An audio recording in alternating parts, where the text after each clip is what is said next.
Shalom Bapak Ibu, Saudara-saudara sekalian. Kita berjumpa kembali dengan acara yang kita tunggu-tunggu, yaitu Menerima hari ini, di mana kita mau belajar renungan firman Tuhan singkat mengenai kebenaran firman Tuhan, sehingga kita boleh penuh dengan firman. Kita akan membuka acara Menerima hari ini dengan doa.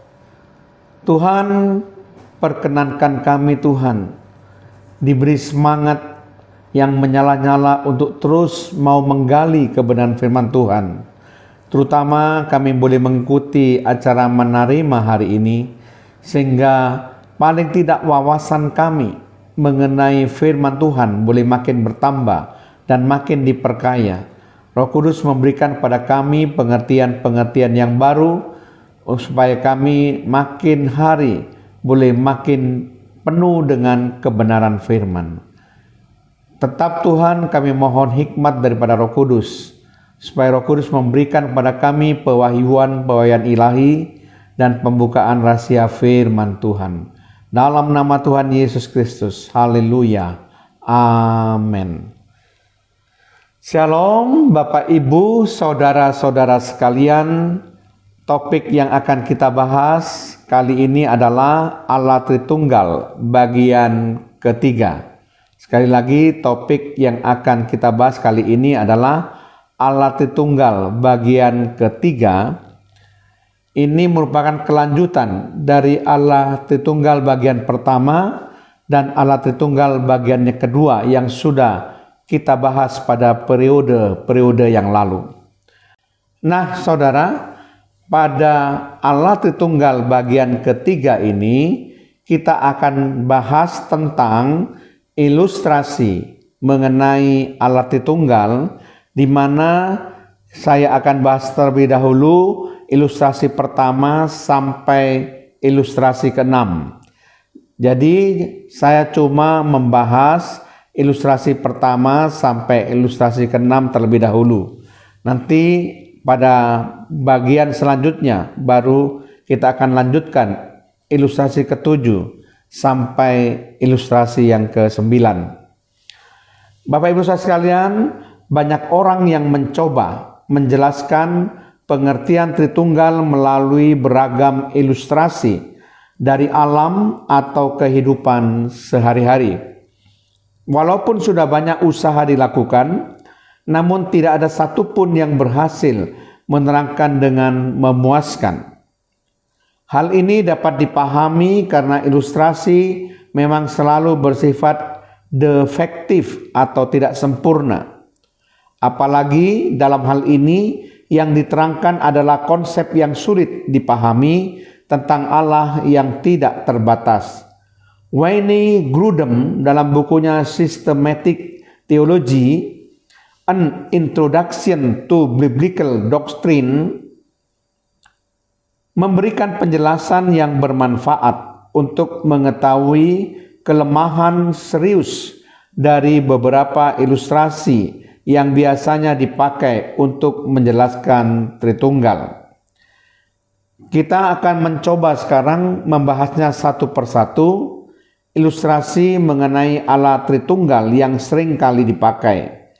Banyak sekali upaya-upaya yang telah dilakukan oleh manusia selama ini untuk menjelaskan dan menggambarkan mengenai Allah Tritunggal. Saya akan mencoba untuk menggambarkan Allah Tritunggal yang seringkali diilustrasikan sebagai berikut.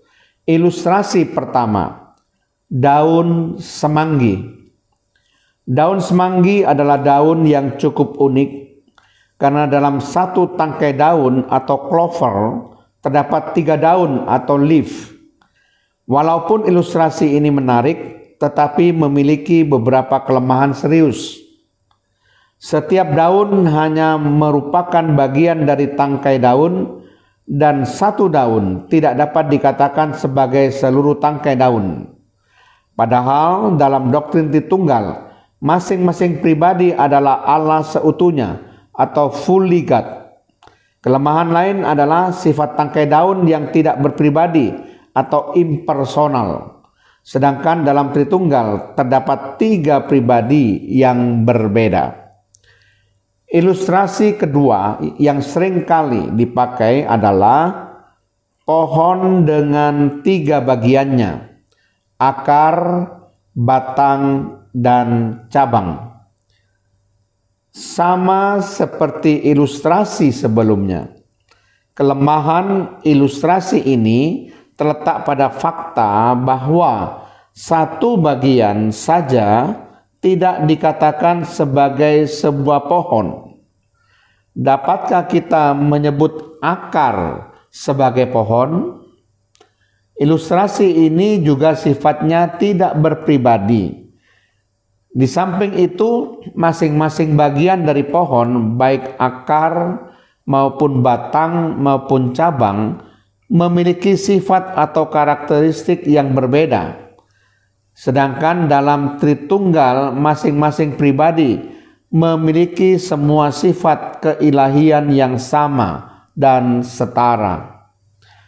Ilustrasi ketiga yang sering kali dipakai untuk menggambarkan Allah Tritunggal adalah 3 bentuk H2O, yaitu uap H2O gas atau air H2O liquid dan es H2O solid. Ini merupakan salah satu ilustrasi yang cukup populer. Sayangnya ilustrasi ini pun memiliki kelemahan.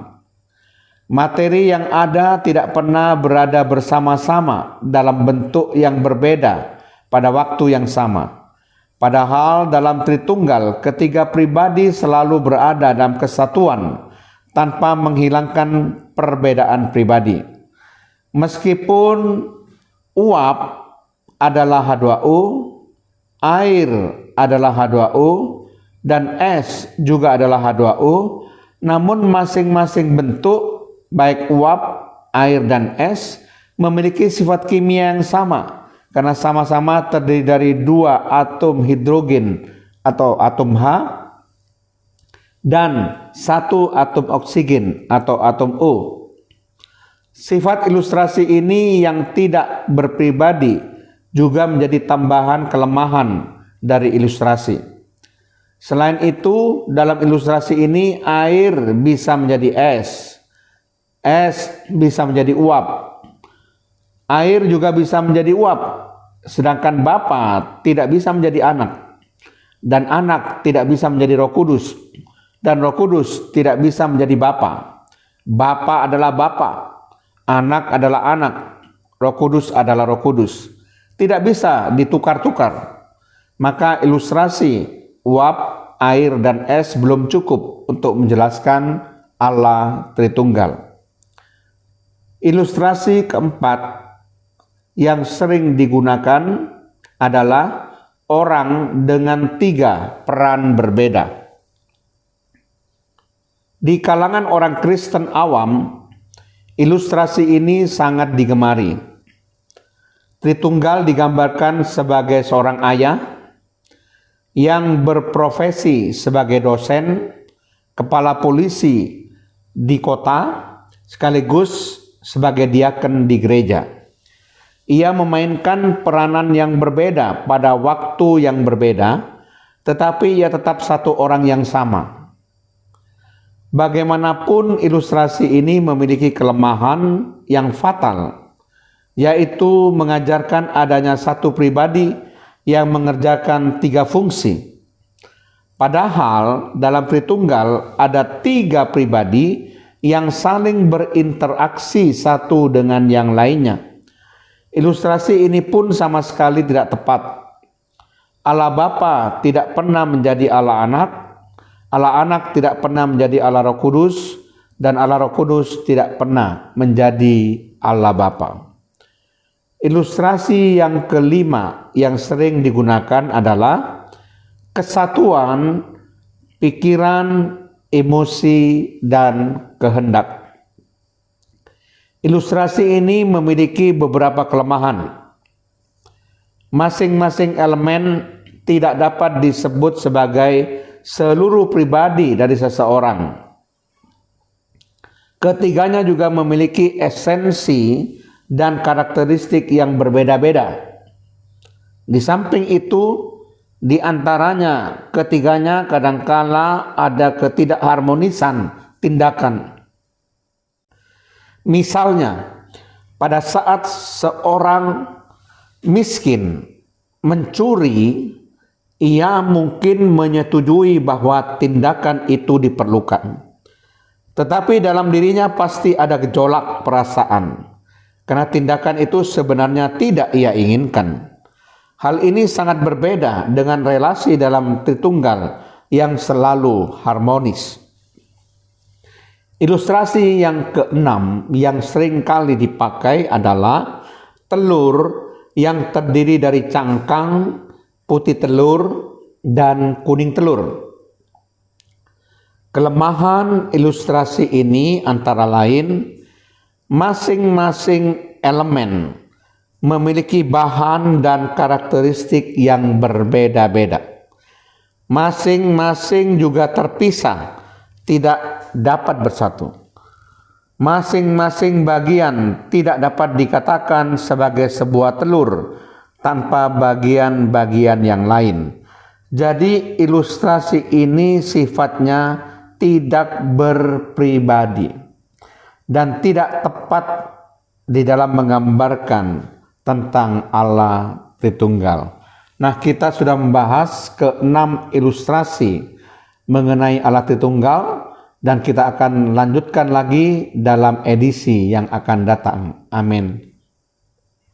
Terima kasih Tuhan, pada bagian ini kami sudah membahas tentang ke-6 ilustrasi mengenai Allah Tritunggal. Paling tidak kami sudah mengerti bahwa dari ke-6 ilustrasi ini tidak ada satupun yang tepat untuk melambangkan, menggambarkan tentang Allah Tritunggal. Ini hanya merupakan salah satu usaha manusia untuk menjelaskan tentang Allah Tritunggal sekalipun tidak sempurna. Biar kami juga akan mendengarkan ilustrasi-ilustrasi lainnya pada edisi-edisi yang akan datang Tuhan. Tetap berikan kepada kami hikmat pengertian daripada Allah.